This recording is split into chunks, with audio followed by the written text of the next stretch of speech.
Welcome to our webinar today on managing flexible teams. I'm Emily Titchich, and I'll be presenting the webinar today. Throughout the webinar, I'll be joined by several experts to talk about some key points you need to know about flexible teams. With me today are Brandon Sullivan, the Senior Director of Leadership and Talent Development and Interim Director of Employee and Labor Relations in the Office of Human Resources, and Lovey Peisig, the Leadership Development Manager in LTD, Mayu Amua, she's the Organization Development Specialist in the Office of Information Technology, and Ashley Alexander, who's an Organization Development and Learning Associate in University Libraries. While you're listening today and for a more active learning experience, use the action sheet we provided for you in the reminder email or download it now by going to the link on the screen, z.umn.edu/managingflexibleteams_action sheet. Use it to follow along and jot down notes. This also becomes your takeaway to help reinforce learning and something you can reference. So don't worry if you don't fill it out completely during the webinar. We want to remind you that this webinar is not live. You can pause at any time to write notes or do an action sheet activity. I'll prompt you whenever there's an opportunity to refer to your action sheet, and you'll also see the icon on the slide. If you have questions at any time during this presentation, you can submit your questions in the form on your screen or by going to z.umn.edu/flexibleteamsquestions. We'll respond to them in the coming weeks. In today's webinar, we'll be talking about exactly what we mean when we say flexible work arrangements. We'll also talk through the steps and key considerations you need to take in order to prepare yourself and your team for flexible work, as well as the skills you'll need to successfully manage flexible teams. So this webinar won't cover any specific campus, college, or unit plan about flexible work, but will instead provide you with guidance, skills, and resources that you can use should your local campus, college, or unit support flexible work. We'll talk more about this later, but local leaders are hard at work developing plans and guidance for flexible work arrangements and should communicate their plans by July 19th. If you haven't heard from local leaders yet, stay tuned. This webinar will help you apply best practices for managing flexible teams. If you haven't heard from local leaders yet, that's okay. Just stay tuned. You can still watch the webinar and go through the exercises we'll talk about today and start thinking about your team's work and thinking of questions you might need to ask your local leaders. Let's start by getting on the same page about what we're talking about when we say flexible work arrangements or working with flexibility. To do this, Brandon is going to walk us through some different ways that flexible work can show up at the university. Thanks, Emily. When we talk about working with flexibility, there are two main types of flexibility we're talking about. The first is space. Flexible space means flexibility in where the work gets done. And you can think about three different categories of where work gets done. The first is in person. If you have a fully in-person team or department, what that means is that everybody in that team, everybody in that department works in one physical location. So for example, everybody has workspace or an office in one building or maybe in a couple of different buildings that are next to each other. All the way on the other end of the continuum, you can have a virtual team or a virtual department. And what this means is that there is no shared physical location. Everybody is working from somewhere else. For example, everybody is working from home. Then there's the middle category of hybrid. And a hybrid team or a hybrid department is one in which you have some people that may be working on site in the same physical location. You have some people who may be working remotely from home or from some other place. And you may have people who do both, right? So who are in the office some days and who work remotely other days. But as a whole, the team or the department is hybrid if there's this combination of in-person and virtual. The other main type of flexibility is around time. Flexible time means that there's flexibility around when the work gets done. So, for example, you may have some members of a team or department who work 9 to 5 most of the time. Maybe others work, in the morning until mid-afternoon, and then let's say, for example, they pick their kids up from school, spend some time with their kids helping with homework, and then they get back to work after that. And there may be flexibility within the team or department around using whichever schedule best fits with the work and best fits with other responsibilities outside of work. There's a lot of ways to do flex time, but the idea is that there's flexibility around when the work gets done. Here you can see what different combinations of flexible space and flexible time look like. Starting in the lower left corner, you can see it says fixed, and this is what you might call more of a traditional work arrangement. This is where everybody is expected most of the time to be there in person, and everybody is expected most of the time to be there during certain hours. That doesn't mean there isn't any flexibility in a traditional work arrangement. A lot of times with supervisor approval, you might be able to shift your hours around for a particular day if you have something come up. But the standard expectation is that you're there in person and you're there during some core hours. You can go all the way to the other end of the continuum, and if you look at the top right box where it says flex time and flex space, this is where there is flexibility around where the work gets done. So you can work in person, you can work virtually, and then also when the work gets done. So there's flexibility around the hours. So there's two other categories that are worth considering. One is flex space, and that's where there are kind of more or less a fixed schedule. So maybe everybody is expected to be working between 9 and 5 most of the time, but there's options to work in person or there's options to work virtually. So there's flexibility around where the work gets done.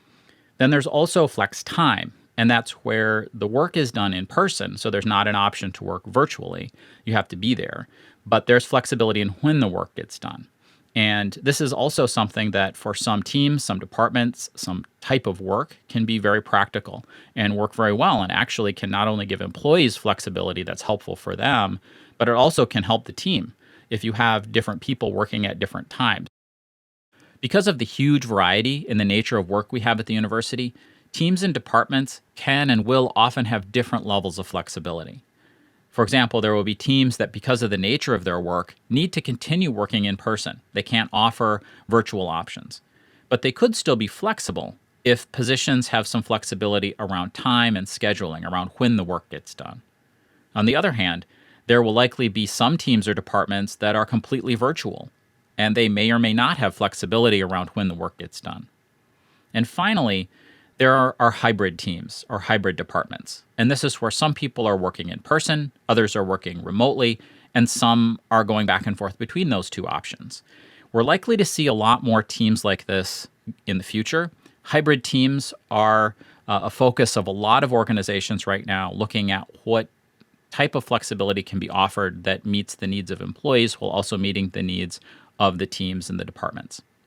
What flexibility looks like in a particular role or for a particular team or department is going to vary depending on the nature of the work. That being said, there are quite a few benefits that have been well documented around increasing flexible work arrangements. For example, more flexibility can help people create a balance between accomplishing results at work and maintaining well-being outside of it. When people don't have a lot of flexibility, they're often faced with choices around, do I get the work done or do I attend to this important thing outside of work? When there's more flexibility, it's easier to get both done and feel less stressed about it. Working with flexibility has also been associated with increased job satisfaction, reduced work stress, and feeling more supported and more confident in dealing with the demands that come at you at work and outside of work. Organizations with flexible work arrangements have also seen higher levels of retention and engagement compared to those without flexible work. Great. Thanks, Brandon. To talk more about what supervisors can expect when it comes to flexible work, Brandon and I are joined now by Lovie Peisig, who's the Leadership Development Manager in OHR. To get us started, I'd like to ask you both some more questions just about flexible work in general. One of the things we've been hearing a lot from supervisors is some confusion about what's different with flexible work now as compared to during the COVID pandemic. Could you two talk a little bit about what's different for supervisors going forward? So Lovey here. What really stands out to me is I think there's a lot more expectation setting and anticipation now. When this pandemic hit just over a year ago, there was a lot of adrenaline, survival-based instincts really motivating all of our behaviors in and outside the workplace. So becoming agile, adapting to a lot of change, including for many teams going completely remote literally overnight. I think while very stressful, it was also in some ways easier because we had a lot of adrenaline and fear-based motivation running that. Now we're really asking everybody to be super intentional, frontal lobe literally, planning for their future work arrangements. And I'll just really add, we're not quite out of a pandemic either. So there's also this back and forth of, should I still be fearful of my safety and health, the health of others? But I also want to really be intentional and anticipate a lot of change.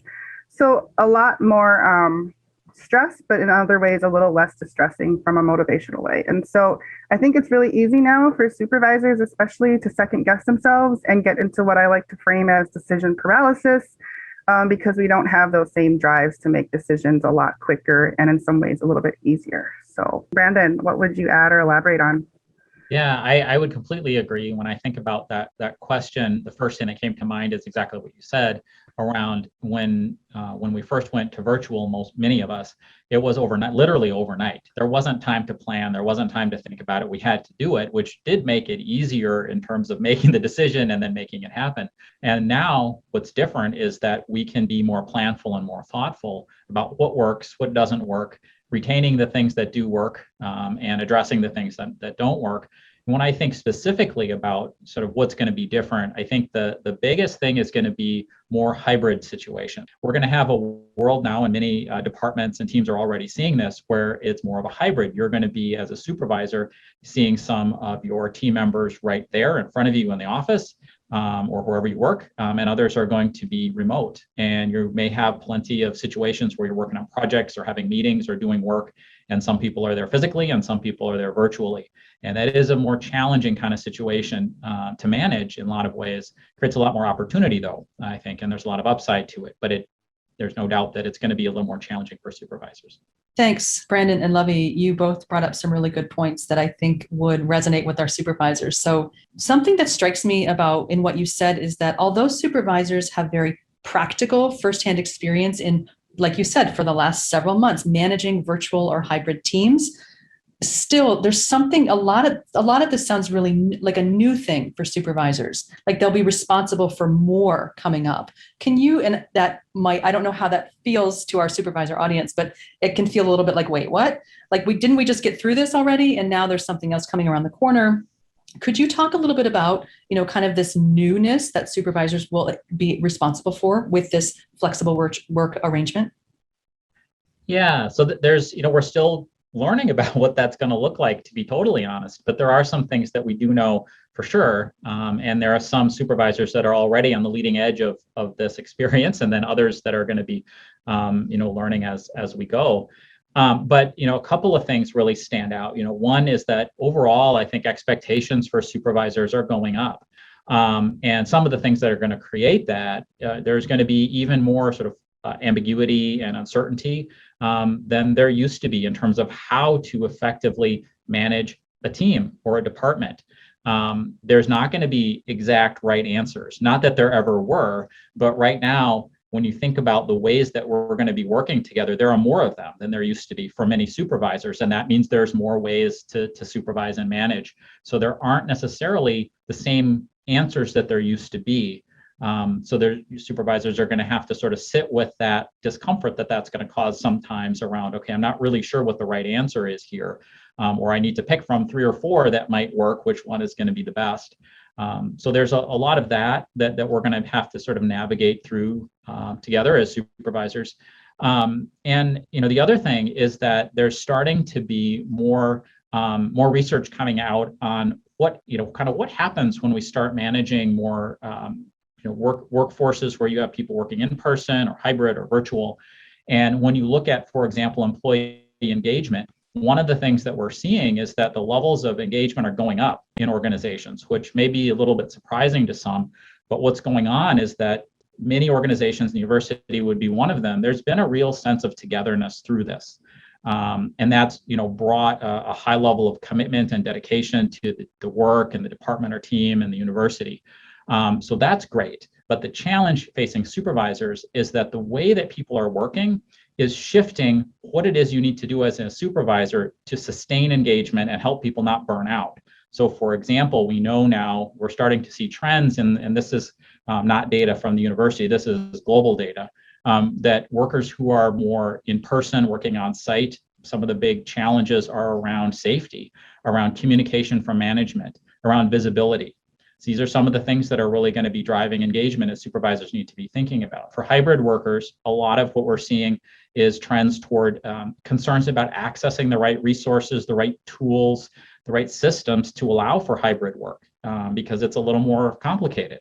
And so supervisors are going to need to make sure that those employees who are working hybrid have those so that they can be engaged and productive. And then fully virtual workers are talking a lot about challenges with, sort of the always on culture of 24/7 work.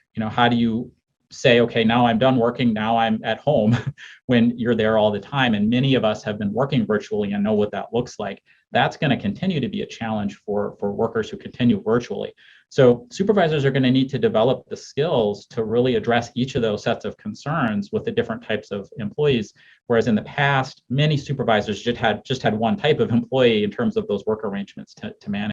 Yeah, and I completely echo everything that was just laid out, and would just kind of zoom out. I think what we're really then with, again, more of your frontal lobe and discernment, intentionality, asking supervisors to reevaluate how they identify with leadership and supervision. So I think majority of supervisors out there didn't grow up in a completely remote or hybrid work arrangement themselves. And so even realizing that they can craft that and lead that on their own teams can be really exciting for some, and might even feel a little bit like grief or loss for others who had wished they had that themselves 5, 10, 15 years ago, et cetera. And so really encouraging supervisors to lean into some of this and find out what about it will be exciting and also challenging and discombobulating, to really think about how they identify with the idea of supervising and what that's going to look like differently in the upcoming months and years. And it might take a while to feel comfortable. But I also think there's a lot of reward that we all have been talking about already that will come of that. So thank you both so much for weighing in on these questions. I hope our audience hears you loud and clear. Like, there's no one way to do it. There's no perfect way to be a supervisor. It's just about, like you said, Lovey, not to overuse the phrase, but really leaning in and asking yourself as a supervisor these questions around, what does it take? What does it take to continue, or to maybe to develop a team that's working well together and feels engaged and motivated in the work as well. So we're going to switch gears now and talk about what you can do to prepare for flexible work. We'll be joined again by Brandon and Lovey in a few minutes, so stay tuned. There are 5 main areas we want you to consider as you think about working with flexibility on your team: equity and implicit bias, local considerations or local guidance, the nature of work for both the team and the individual positions within the team, what individual people prefer with the flexibility you can offer their positions, and finally, we want you to consider what your plan will be for revisiting and checking in with team members about their work arrangements. For the best learning experience, we encourage you to pause the webinar and reflect in your action sheet after each step. If you'd rather watch the webinar now and reflect later, a separate worksheet is available at z.umn.edu/FWA_worksheet. Either way, considering these questions will help you prepare to make decisions about flexible work that makes sense for your team. Before making any final decisions about flexible work arrangements on your team, make sure you check with and align to any guidance from your local campus, college, or unit around flexible work. As you know, there's a huge variety of work done at the university, all with different needs and priorities. Because of this, local campuses, colleges, and units may have different positions and guidance that you'll need to consider and align to. Like we said at the beginning of the webinar, by July 19th, 2021, you should have heard from your local leaders about any flexible work guidelines specific to your campus, college, or unit. If you're watching this before July 19th, and you haven't heard anything yet, that's okay. University leaders are working on guidance now, and you should hear from them soon. Just keep in mind that any decisions you make for your team will have to align with guidelines from your local leadership. Understand your bias. Everyone has biases. That's okay. But before you start making decisions about flexible work, take some time to pause and reflect on your own bias and how that could affect your decision-making around flexible work, as well as how you manage team members. As a supervisor, you must build awareness around bias in your flexible work decisions. Implicit bias left unexamined leads to unproductive and often harmful consequences for the people you supervise. And the mission of the university. You can make a difference by challenging status quo ideas around work, being a part of a culture shift, and addressing inequities. To help you build awareness, let's talk through some common types of cognitive biases that can show up in flexible work. Affinity bias. Affinity bias is when you give preferential treatment to someone because they share similar experiences as you, or they remind you of someone you know and like. For example, if you're an in-person manager with a flexible team, you may give more rewarding or interesting work to the people you see in person because you have a shared experience with them.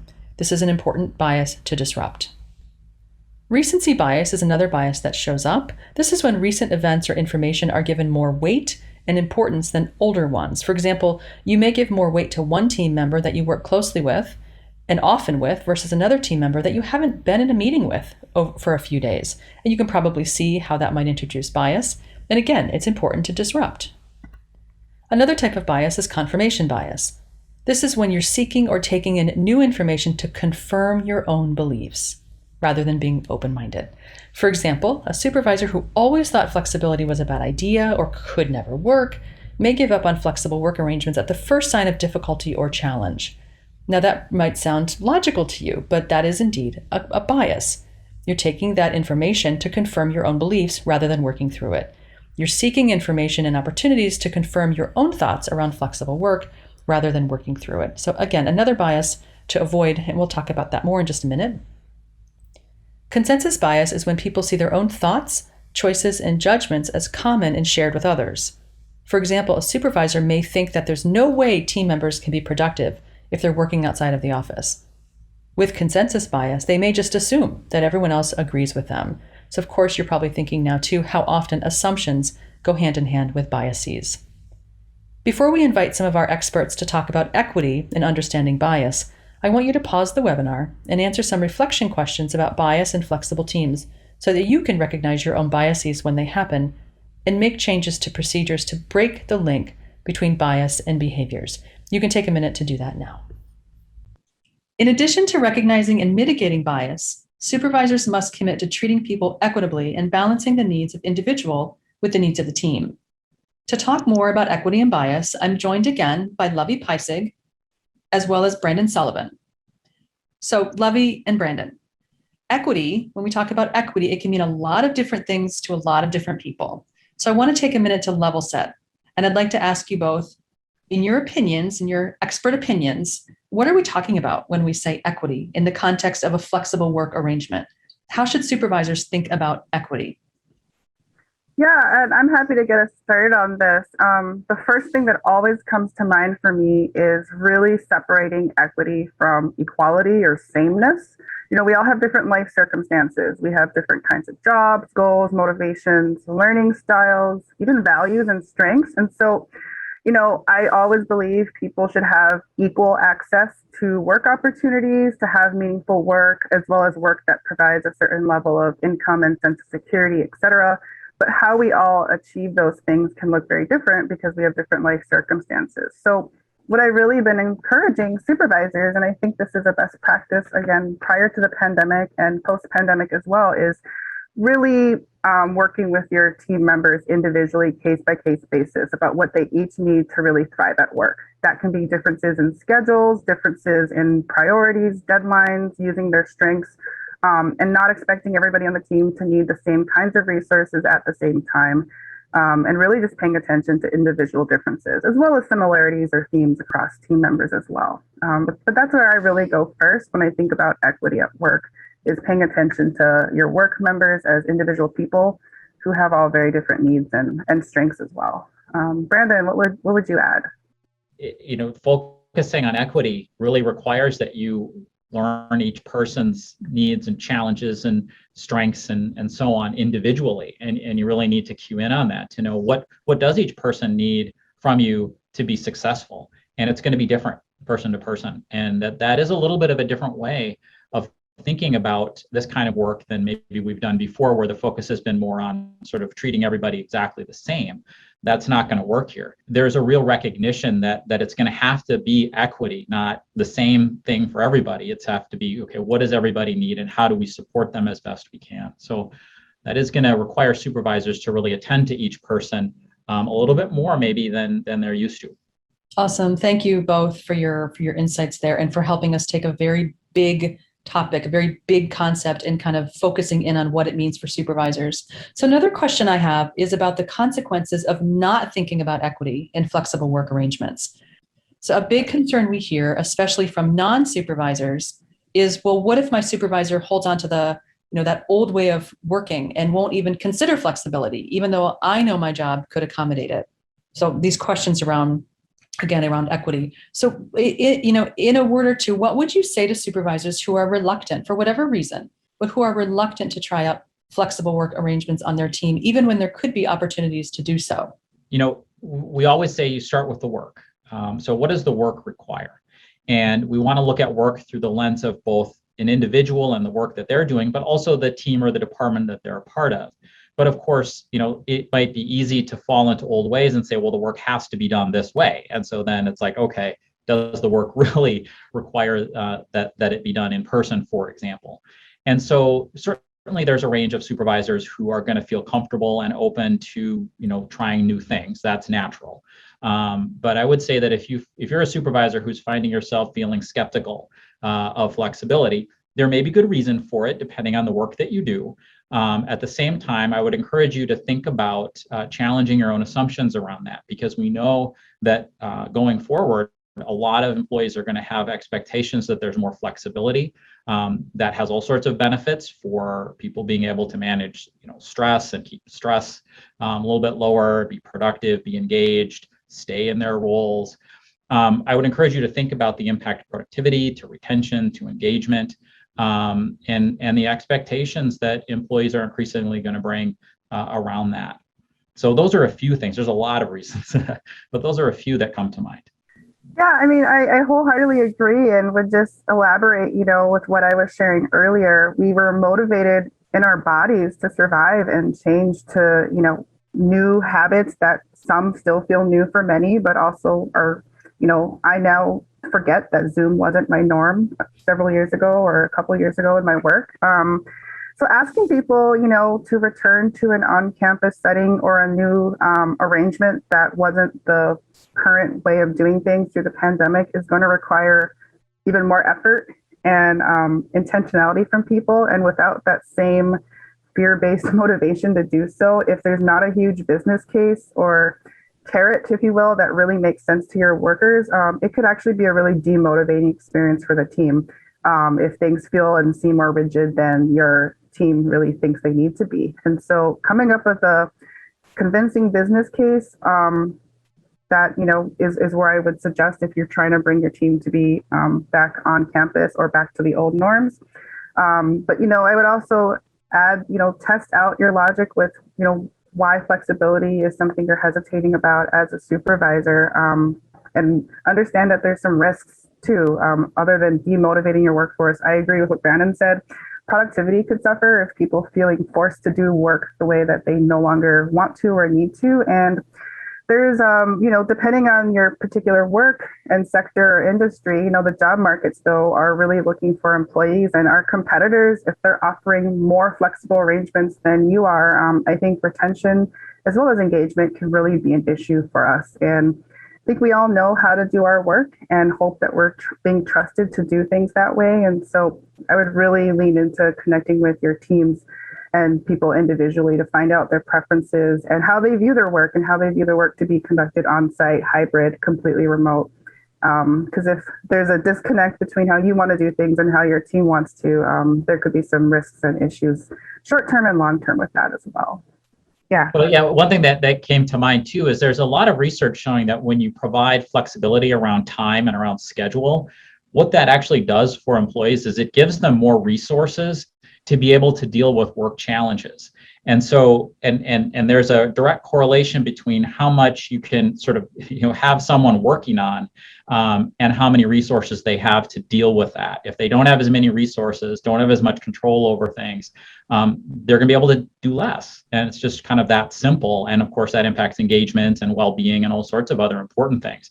So one way to think about it is if you can, as a supervisor, find a way to create flexibility, especially around time, but also around where people are working, you're giving your employees more resources to do the work. So in that way, it's kind of a, I hate to use the cliche, but it's a win-win situation for everybody if you can figure that out. I think giving people as much control, and I love the word agency, to approach the work the way that it works for them is also very, very inclusive. And I would just really encourage supervisors who value that or come from units that are really putting a stake in the ground around inclusivity going forward, that this is a practice that can really take that to the action level. So I just have one more question for you.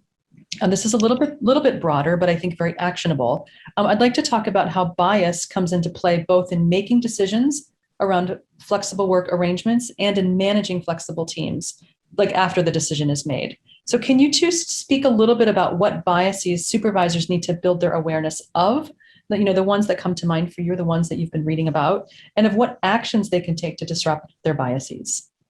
One of the themes that Brandon and I have been sharing is just expecting things to remain a bit ambiguous, uncomfortable. I use the word discombobulating at times. And so I would say, to avoid some confirmation bias really taking over is don't confuse any of those emotional states as a sign of doing something wrong or bad as a supervisor. I actually, if I were coaching someone one-on-one, would actually say, if you're a bit out of your discomfort, if you're feeling a little bit discomfort, it probably means you're doing something new, great, and it's a sign of success in many ways. Obviously, you can tell with your work deliverables and whatnot if things are going the way you need them to in your work, but I really encourage employees to not confuse, any sort of discomfort with trying some new things out as a sign that this is bad or is a bad idea, because that's definitely not the case, and is really a sign of growth and exploration with some of these flexible work arrangements that we all have been discussing and describing. So that's where I go first. When I think about this question, one of the things that comes to my mind is sort of the what and the how of performance. So sometimes people will talk about, there's the what of performance, which is the results you're trying to achieve, and the how of performance is, how do you get there? What are the behaviors or the actions you take to get there? And one of the things that, as we're looking at more flexible work, that's going to likely happen, well, hopefully will happen, the what of performance may not be changing. What you're trying to achieve as a team or department may not be any different, but how you get there is going to have more paths than it used to have. And supervisors, and myself included, and I think this is true of everybody, is we're going to have our favorite hows, right? Our favorite paths, the paths that we're comfortable with, the paths that we've seen be effective in the past, and we're going to have a bias toward, okay, this is comfortable, this makes sense, I know this works. Other paths may not work, so I'm going to focus on, information that's telling me my path is right, and other paths, especially when you put it together with the point Lovey just made, you're going to see, I don't know that that's working so well. Let's go back to what's comfortable. And so, I think there's a lot of that confirmation bias and some other biases that can come into play there, where you're maybe not giving quite enough weight to evidence that other ways might actually be working. And I think that's going to be a real important sort of set of biases for all supervisors, because we all have those around, okay, here's how I think this work should be done. I mean, we wouldn't be supervisors if we didn't have some sense for that, but we've got to expand our thinking around that, because that's going to be a little different going forward. Yeah, I love that approach. And I think what Brandon, you're also describing then is for supervisors who maybe were forced in the past to be super clear on what the what is in performance, spelling that out very clearly and communicating that and making sure your teams are understanding the what is going to be even more essential, because we're hopefully giving people a lot of agency to kind of figure out the hows to getting the what done. But the what's going to have to be clear to do that. Definitely. Thank you so much, Lovey and Brandon, for your expertise and your thoughts on equity and bias. I feel like we're just kind of dipping our toe in the water. There's so much more we could talk about, but I think you've given our audience a lot to think about. So after you've figured out your campus, college, or unit's guidance and have committed to disrupting bias and building equity on your team, the main driver in your flexible work decision-making process should be the nature of the work.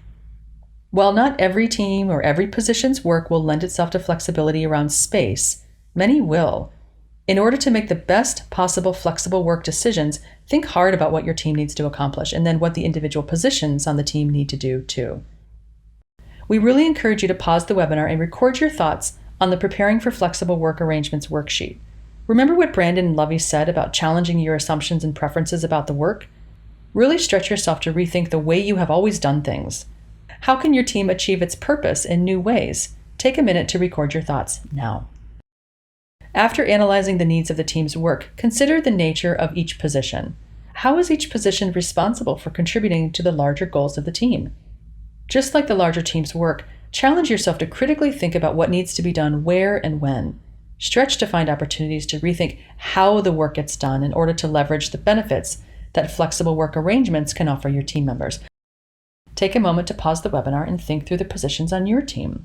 For each position, consider, what is this position responsible for? What must be done in person? And then what can be done virtually? So you can pause this webinar now and take notes on your action sheet. After analyzing the nature of the team and individual positions' work, it's time to touch base with team members to talk through your thought processes, gather input, and set expectations. At this point, you should be comfortable with the type of flexibility you think each position can have, and should hold a discussion to communicate that decision and figure out the team members' preferences within those parameters. Take a minute now to pause the webinar and reflect on what questions you would ask your team members to figure out their preferences. We also have a guide to discussing flexible work arrangements, which has some questions and conversation starters you can use to hold a conversation with your team. You can find that listed on your action sheet, or you can go to z.umn.edu/FWA discussion guide. Finally, and this is crucial, make and communicate a plan to revisit flexible work arrangement with team members. Don't just do it once and be done. Like we've mentioned in this webinar already, you and your team members may run into challenges in your flexible work arrangements. It's okay, it's expected, but plan on revisiting regularly with the other person. You can use quick weekly or bi-weekly ongoing check-ins to ask your team members how things are going and if you need to adjust at all. At this point, you can pause the webinar and reflect on some of the questions in the Preparing for Flexible Work Arrangements worksheet. Think through how you will keep track of how flexible work arrangements are going, how you will give feedback and receive input, and how you will hold yourself accountable to checking in with team members. Now that we've gone through how you can prepare for flexible work arrangements, I want to take a few minutes to bring some other voices to the table to talk a little bit about how this might look. I'm joined now by Ashley Alexander with University Libraries and Mayua Mua with the Office of Information Technology. So Ashley and Mayua, we've just gone through these 5 areas that supervisors will need to spend time thinking about when preparing for flexible work arrangements. While these areas touch on practices you may already have in place, we know anytime there's a shift in the work environment, it's a lot for supervisors to think about it all at once. So both of you are involved in preparing for flexible work arrangements in your local units. What are flexible work arrangements currently looking like so far in your units? Could you talk a little bit about that? Yeah, so as many across the university, for OIT, the Office of Information Technology, the transition to a flexible work arrangement is pretty natural for us. We've been doing this for over a year, as has everyone else. And right now, we're really working on empowering our managers to define what flexibility looks like for their teams, while, of course, staying within the parameters of the guidance as well.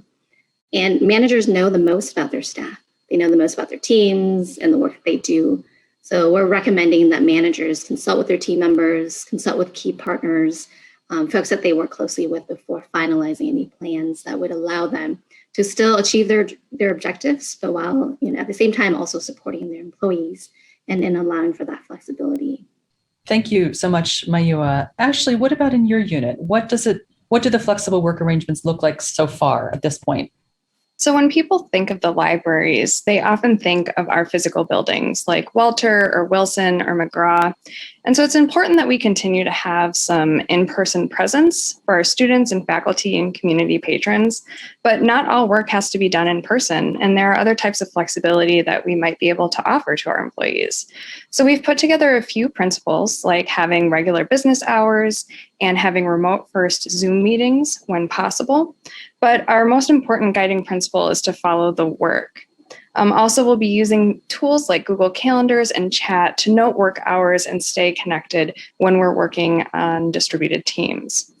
And like OIT, we are emphasizing that managers follow the work and offer flexibility when possible, and that they really have they're empowered to make a lot of decisions around flexible work. Thank you so much. It sounds like both of you have thought a lot about preparing for flexible work arrangements in your units so far. And it sounds like so far you've got some great ideas.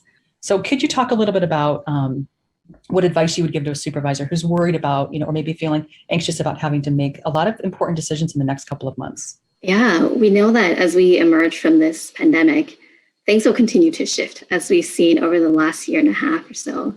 So we're really encouraging our managers to view, especially fall semester, as a transition period and as an opportunity to really try new approaches or different approaches. And managers will be working with their teams to define what work arrangement looks like for them. And we're really encouraging them to define this for the short term, and then also make a commitment to have dialogue and to evaluate moving forward, kind of the next couple months, and even over the course of the next year, so that we can adjust as appropriate throughout the course of the year, but also in the long term. Ashley, what advice would you have for supervisors at this point? I would encourage supervisors to let go of the idea that there is one right decision. Instead, think of this initial flexible work arrangement as a draft. Flexible work is going to be evolving over the course of the next few months, the fall semester, the year. So try to approach it with an experimental mindset and make sure that you and your employee have an agreed upon plan to revisit and evaluate how the arrangement is going. Feedback is going to be really important over the course of this experimental approach to flexible work. So be mindful about where you can give feedback and when, and establish those expectations up front. Thank you, Ashley. Thanks to both of you at this point for putting some of this into very concrete terms for us. And I'll welcome you back in a few minutes, and we'll talk about a few more things about kind of what this all looks like in your units. And we look forward to that. Your perspective is really valuable. So now that we've talked about how to best prepare for flexible work, let's talk about the skills you can use to successfully manage a flexible team. On the slide in front of you, you'll see the key skills for managing flexible teams. This list isn't comprehensive, and there will be more skills you'll need to use as you begin to manage flexible teams. But this list is a really good starting place.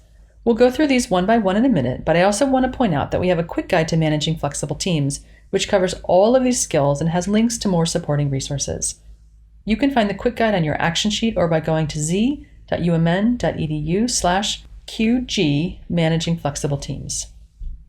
Defining a clear purpose and describing success is all about providing your team with direction and helping them start off on the right track. In traditional circumstances, this looks like clearly defining the purpose of your team or the results they need to achieve, as well as communicating what does success look like. The challenge that supervisors often run into when doing this in a flexible team is that team members may feel isolated, especially those who work virtually when there's a large presence in an office, or vice versa. Team members who work in person may feel isolated if most of the team is virtual.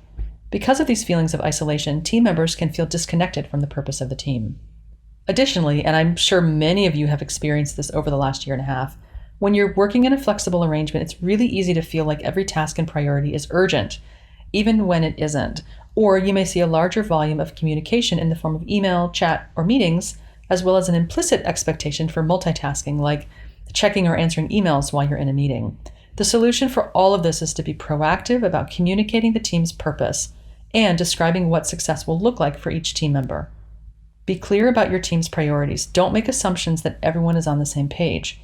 If you think team members know the purpose, explain it again and explain their role in it. By explaining the purpose of the team and how each individual's work connects to the bigger picture, team members will feel more connected and more engaged and have less confusion and stress about what's actually urgent and what isn't. At this point, again, you can pause the webinar and answer some self-reflection questions, which are listed on your action sheet. So next, you'll want to clarify roles and responsibilities for your team members in a way that aligns their skills, knowledge, and abilities with the work. This involves making sure individuals know what's expected of themselves and of their team members. Some of the challenges with this skill in flexible teams is that isolated individuals can often fall into independent work patterns, which affects work that relies on interdependence. Additionally, there may be perceptions of uneven workload distributions, with some team members thinking others aren't getting work done or that they're for some reason getting assigned more work. In all teams, but especially a flexible team, you'll need to make sure team members know what they're expected to do and how they're expected to do it. So again, it's not just for flexible teams, but it's especially in flexible teams.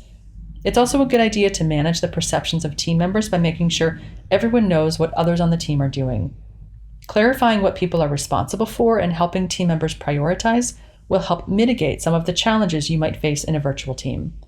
At this point, you can pause the webinar and answer some more self-reflection questions, which are listed on your action sheet. Another thing you'll need to do to manage a flexible team is to establish norms that foster psychological safety. Establishing norms that foster psychological safety is a critical part of making any team engaged in their work together. A team with psychological safety allows team members to take risks and communicate and coordinate effectively. And you can see that underscores so much of what we've been talking about today. In a flexible team, building team trust can be challenging. Zoom meetings and other online interactions can often feel task-oriented, meaning that team members can feel pressure to stay on task and get to the point, even if that pressure wouldn't have been felt in a physical office. We'll talk more about what norms you can set in a minute, but the good news is that there are some things you can do. Set aside time to discuss norms for your team. How much risk can people take? Is it okay to chat or veer off task in a meeting? An explicit norm for these things will be critical, especially for new employees. You can also lead by example and show the team that it's okay to check in or chat for a few minutes in a meeting. Model behaviors like asking for feedback and also, of course, welcoming different perspectives. At this point, you can pause the webinar and answer more self-reflection questions, which are listed on your action sheet. You may be starting to notice a bit of a pattern to all of these skills, and that's that communication is key. It's true. A lot of these different skills that you may have done naturally in a fixed in-person work arrangement may be overlooked once your team becomes flexible. So as a supervisor, in addition to establishing norms for psychological safety, you should revisit and be explicit about communication norms too. Because employees may be working in different locations or at different times, flexible teams can easily fall into siloed work patterns. Another thing that happens is that team members can be hesitant to reach out for support or feedback because they're unsure of others' workload without the in-person signals that someone is busy or feeling stressed. Really, the main thing you need to do as a supervisor is just to be explicit about what team members can expect around communication. With that, we invite you to think, how are you communicating? Moving to a flexible team is an opportunity to rethink how the work can drive the purpose of communication. You don't need to always default to Zoom or even to a meeting. Instead, ask yourself, what's the purpose of your communication? The table in front of you is an example of a simple tool that can help you think through this process. It's also listed on your action sheet and on the Managing Flexible Teams quick guide. It's not a comprehensive list, and you can add your own rows and columns depending on what works for you and what your team needs. For team communication, we always start with the question, what's the purpose of communication? All this just goes to say, let the work drive the communication. Know that part of your work is tasks and part of it is building relationships and maintaining relationships. Take some time now to pause the webinar and consider, how will you communicate? At this point, I'd like to ask Ashley and Mayua again to help illustrate what it looks like to establish these norms with a virtual or hybrid team at the University of Minnesota in their local units. The norm that I'd like to talk about first is establishing communication. What would you tell supervisors to start with when thinking about communication on their teams?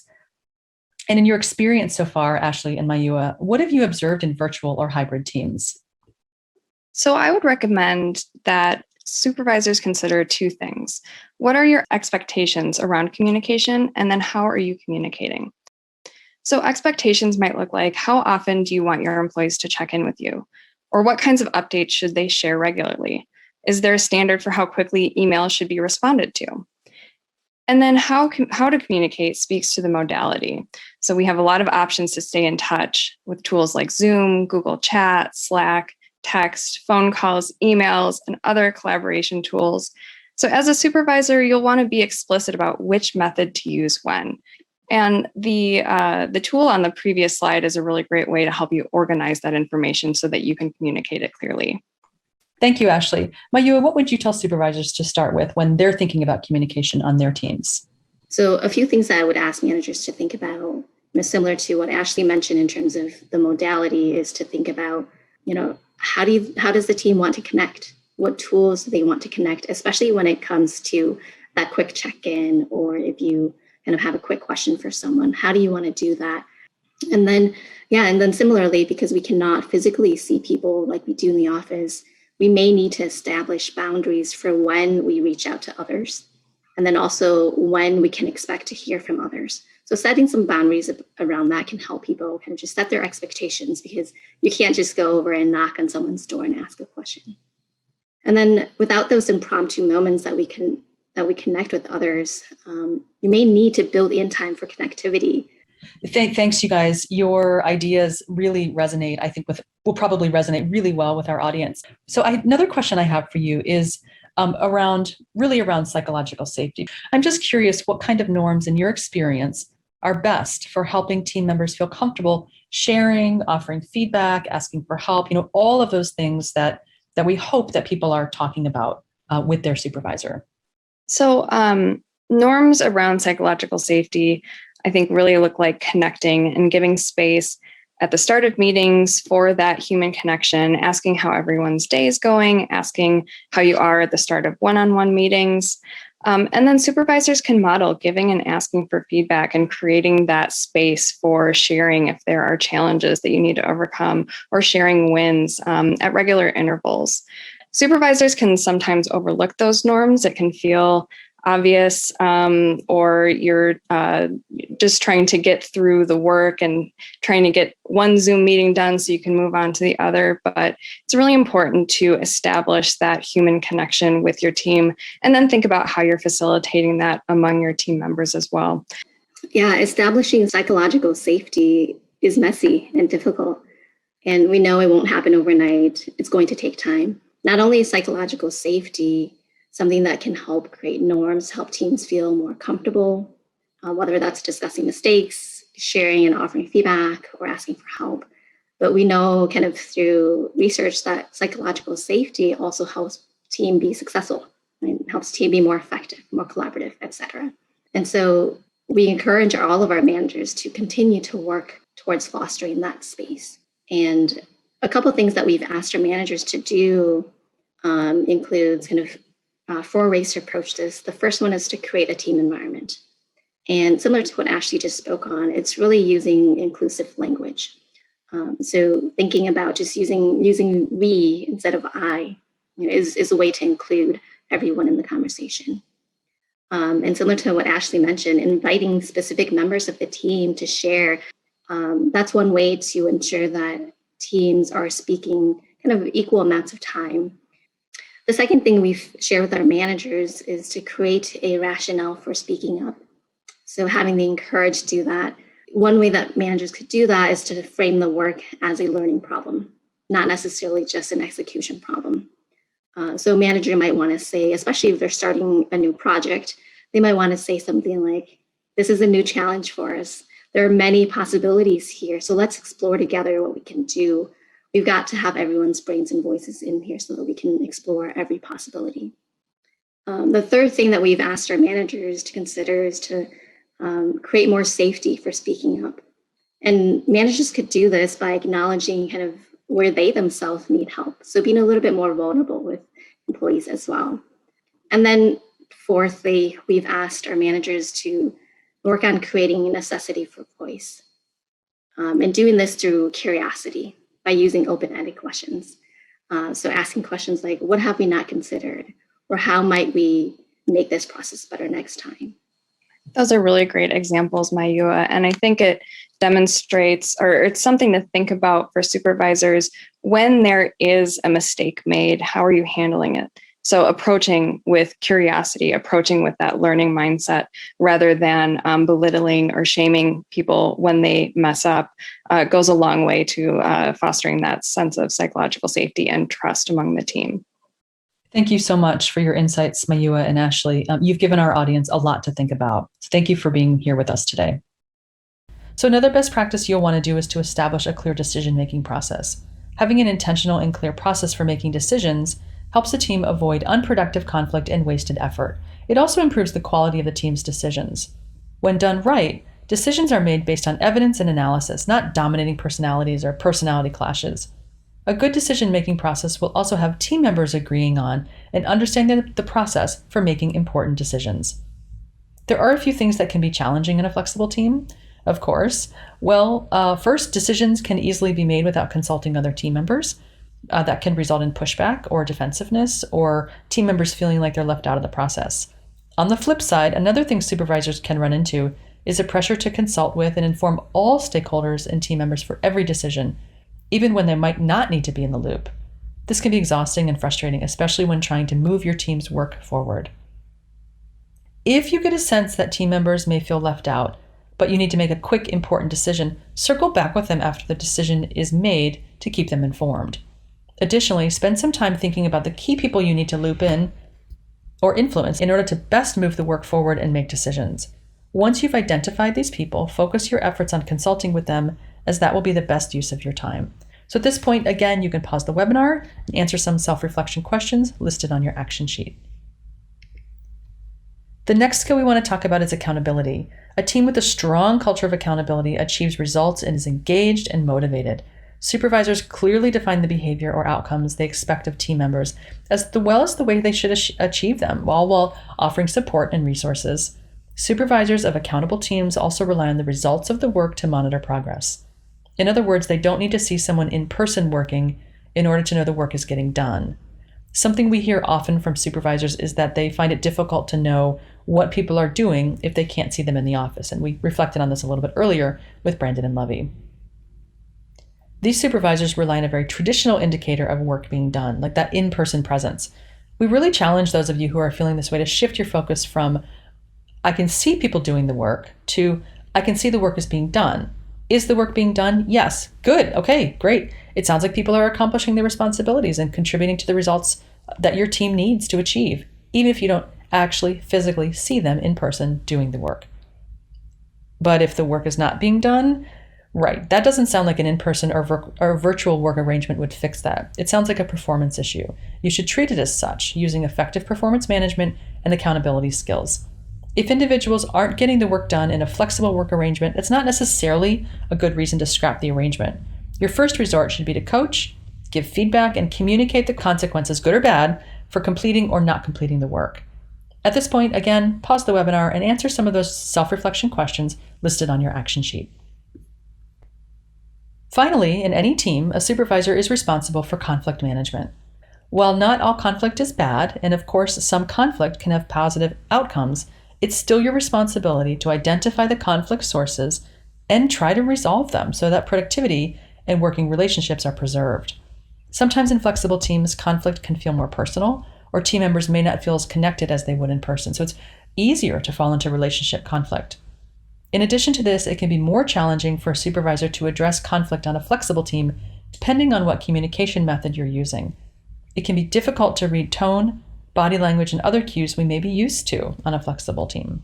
You can plan to proactively manage disruptive or unproductive conflict by using ongoing check-ins and, of course, building team trust and relationships. When conflict does arise, assess the source of the conflict to use the most effective strategy to address it.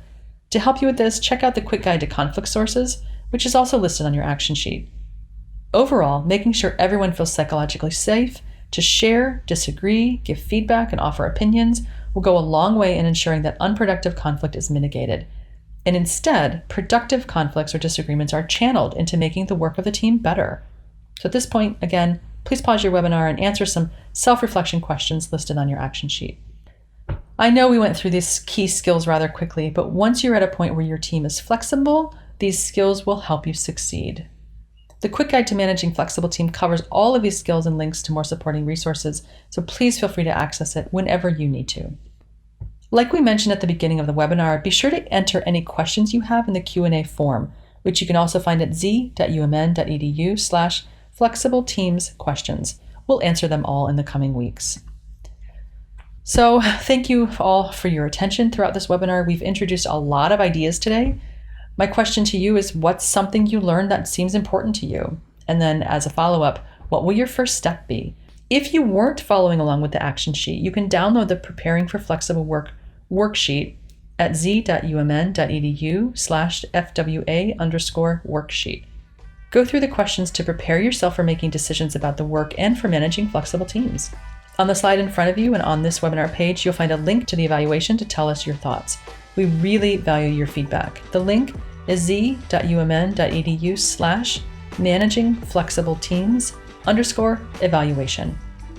So yes, we were going through this content rather quickly, and to learn more, please explore the Supervisory Development website at supervising.umn.edu. We have quick guides and many, many other resources that you can download or view anytime for your reference. Thank you so much for attending the webinar and sharing your thoughts. We hope you find the information useful and relevant to your supervisory experience, and we look forward to being with you again soon.